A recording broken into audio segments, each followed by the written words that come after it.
Brought to you by Agilus Diagnostics. Health test की बात आती है तो मैं भरोसा करता हूँ India's largest diagnostics company, Agilus Diagnostics. खुद को टेस्ट करते रहो. I have a message. I have a message for President Macron. Today, Israel is defending itself on 7 fronts against the enemies of civilization. We're fighting in Gaza against Hamas, those savages who murdered, raped, beheaded, and burned our people on October 7th.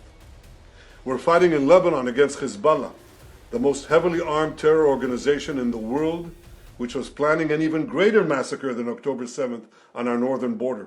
Israel और France के बीच में तनाव बढ़ गया है। कारण राष्ट्रपति macro ने इजराइल को हथियार देने पर प्रतिबंध लगाने की मांग कर दी। इसके बाद इजरायली पीएम बेंजामिन नेतन्याहू खुद सामने आए और उन्होंने फ्रांस को खूब खरी खोटी सुनाई है। बाकायदा उन्होंने एक मैसेज जारी किया है जो पूरी तरह से फ्रांस के लिए ही था। सबसे पहले आपको बताते हैं कि मैक्रो ने क्या कहा। मैक्रो ने कहा था कि हमारी प्राथमिकता तनाव बढ़ने से रोकना है। उन्होंने कहा कि हमें लगता है कि प्राथमिकता यह होनी चाहिए कि एक राजनीतिक समाधान ढूंढा जाए और गाजा में लड़ने के लिए इस्तेमाल किए जाने वाले हथियारों को रोक दिया जाए। फ्रांस कोई भी हथियार नहीं भेजता है, लेबनान दूसरा गाजा नहीं बन सकता। इस बयान के बाद खुद इजरायली पीएम बेंजामिन नेतन्याहू दुनिया के सामने आए और उन्होंने फ्रांस के राष्ट्रपति इमैनुअल मैक्रों को जमकर खरी खोटी सुनाई। उन्होंने ये कहा है कि इजराइल एक साथ 7 मोर्चों पर चुनाव लड़ रहा है और फ्रांस जैसा देश उन बलात्कारियों हत्यारों के समर्थन में खड़ा है जिन्होंने इजरायलियों को चुन चुन कर मारा है। सुनिए क्या कुछ कहा है इजराइल के पीएम बेंजामिन नेतन्याहू ने।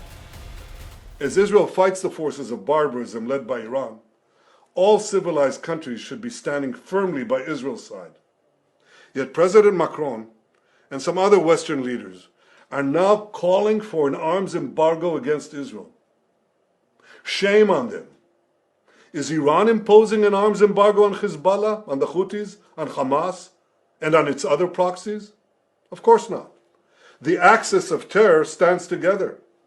But countries who supposedly oppose this terror axis call for an arms embargo on Israel. What a disgrace. Well, let me tell you this. Israel will win with or without their support. But their shame will continue long after the war is won.